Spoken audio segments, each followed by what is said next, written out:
오늘은 출간책 1인 기업 관점을 바꿔라 중 나보다 뛰어난 전문가를 이길 수 있었던 차별화 전략은에 대해 읽어볼까 합니다. 나는 경쟁자들의 책 읽기를 중단했다. 자신의 상품은 책이라고 말하는 사람에게 이 말은 무엇을 뜻하는 것일까? 따라잡기 힘들어서 인정하고 싶지 않지만 맞다. 이미 오랜 시간 실력을 쌓은 사람들에 비해 늦게 시작한 사람이라면 힘에 겨울 것이다. 늦게 시작했거나 다른 분야에서 일하다 전환한 사람들이 이에 해당한다. 그러나 이 말에는 또 다른 의미가 숨겨져 있다. 남보다 더 잘하려 하지 말고 남과 다르게 하라. 경쟁자들의 책을 덮은 이유는 바로 여기에 있었다. 독자들은 좋은 내용이지만 계속 같은 이야기를 들어왔다. 따분하다. 독자들에게 필요한 것은 반복이 아니라 새로운 이야기다. 재미와 새로운 시각이다.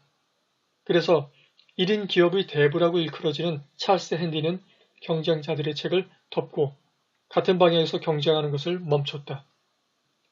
다른 방향에서 자신의 영역을 만들었다. 2014년 노벨 물리학상을 받은 나카무라 슈지 교수는 참고문을 보지 않으려고 노력했다. 남들과 같은 생각을 가지게 되는 것을 막기 위해서다. 엉뚱하고 상식에 맞지 않아 보이지만 오히려 여기서 길이 열렸다. 혼자서 일하는 이동우 콘텐츠 연구소의 이동우 대표는 그의 저서인 혼자 일하는 즐거움과 팟캐스트 방송인 나는 1인 기업가다를 통해 자신이 직접 만든 동영상이 전문가들의 시각에서는 부족할 것이라고 말한다. 동영상 제작 능력에서는 대기업 경제연구소나 교육 전문 기업들이 만든 동영상이 좀 더 높은 수준에 있다. 이동우 대표의 전략은 무엇일까? 이제부터 전문 기업의 동영상 제작을 맡길까? 이참에 나레이션도 자신의 목소리 대신 성우 목소리로 바꿀까? 돈이 문제가 될 수 있다. 하지만 이동우 대표는 이미 여러 기업에 콘텐츠를 공급하면서 수익을 올리고 있다. 경쟁자보다 좀 더 좋은 동영상을 제작하는 것인데 지금 상황에서 이 정도 투자는 해야 하지 않을까? 그러나 이동우 대표는 그렇게 하지 않았다.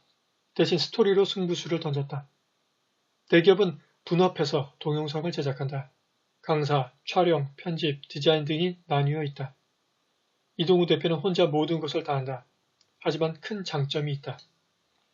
책을 읽은 사람이 직접 원고 작성, 디자인, 편집 등을 다 하니 책에 담긴 내용과 의도를 잘 표현할 수 있다.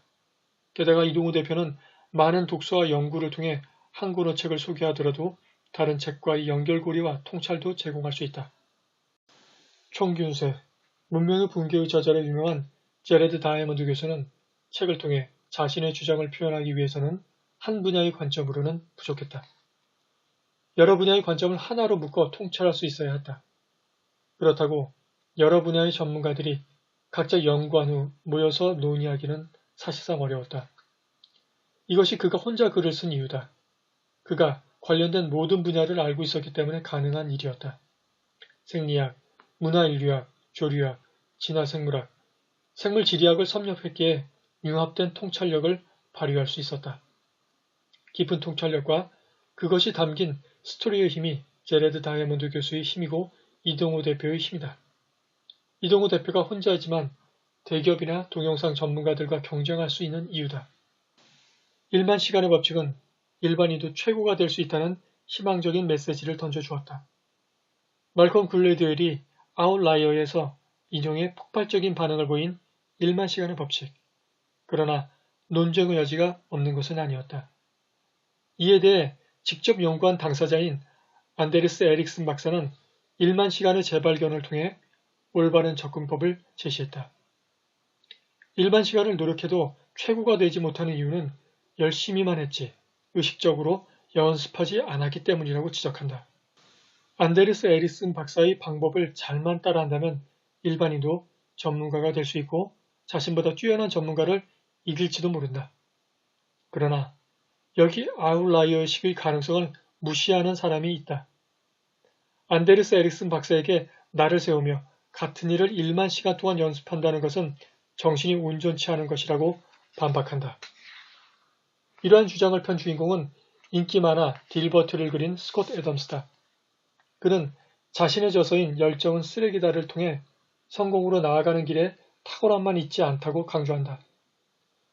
평범한 능력도 여러 개가 모이면 단순한 총합을 넘는 더 큰 힘을 발휘할 수 있다고 주장한다. 대표적인 사례가 바로 스콧 애덤스 자신이다. 그는 회사 업무나 그림, 글쓰기와 관련된 자신의 실력은 평범했지만 이들을 하나로 합쳤을 때 강력한 힘이 되었다고 말한다. 스콧 애덤스의 방법은 연결의 힘이다. 여러 개의 경험이나 능력을 연결해 새로운 힘을 만들 수 있다. 이것이 차별성이 되는 것이다. 그렇다.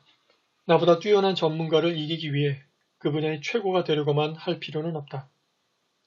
이것은 그들의 방식대로 싸우는 것이다. 말콤 글래디웰이 다윗과 골리앗에서 말하듯이 약소국이 강대국을 이기려면 강대국이 원하는 정쟁 방식을 거부해야 한다.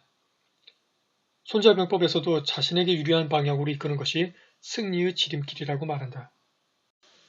차별성으로 나보다 뛰어난 전문가를 이길 수 있는 또 다른 방법이 있다. 개미구멍 하나로 제방을 무너뜨리는 방법이다. 큰 기업들끼리의 경쟁에서 2%의 차이가 승부를 갈랐던 것처럼 체급이 다른 기업 간의 경쟁에서도 적용할 수 있다. 아주 작지만 이것이 기반이 되어 경쟁자를 능가할 수 있다.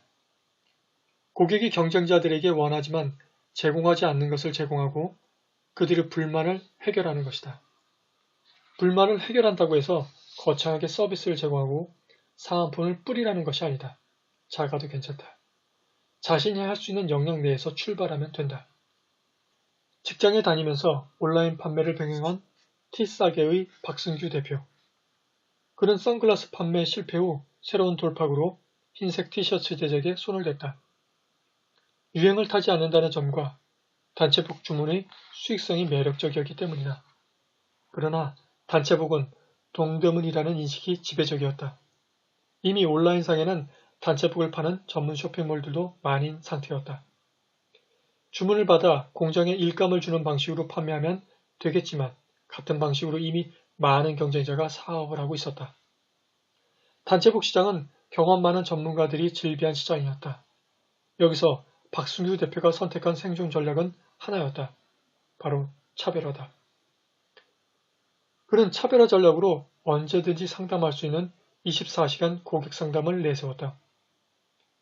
당시 온라인 쇼핑몰들의 상담 서비스가 업무 시간 동안만 이루어져 퇴근 후 직장인들이 이용하기에 불편하다는 점에서 착안한 것이다. 혼자서도 전화뿐만 아니라 메신저 등을 이용하면 불가능한 방법은 아니다. 이미 그렇게 하고 있는 사람들도 있다. 언제나 대기 상태로 자다가도 일어나 상담한다. 박순규 대표는 친절한 고객 대응으로 시작해 조금씩 성장해 나갔다. 후발주자였지만 단체복 제작 시장의 강자가 되었다. 확연하게 다른 홈페이지를 만들거나 모델을 이용한 브랜드 전략은 돈 없는 초보 사업자가 하기에는 힘들다. 한 번에 역전할 수는 없다. 자신의 역량에 맞게 시작해도 길은 있다. 모든 고객을 맞출 수는 없다. 자신이 제공할 수 있는 서비스에 만족하는 고객을 기반으로 차츰 커 나가면 된다. 출발이 초라하다고 언제까지 중소기업이나 비전문가에 머무는 것은 아니다.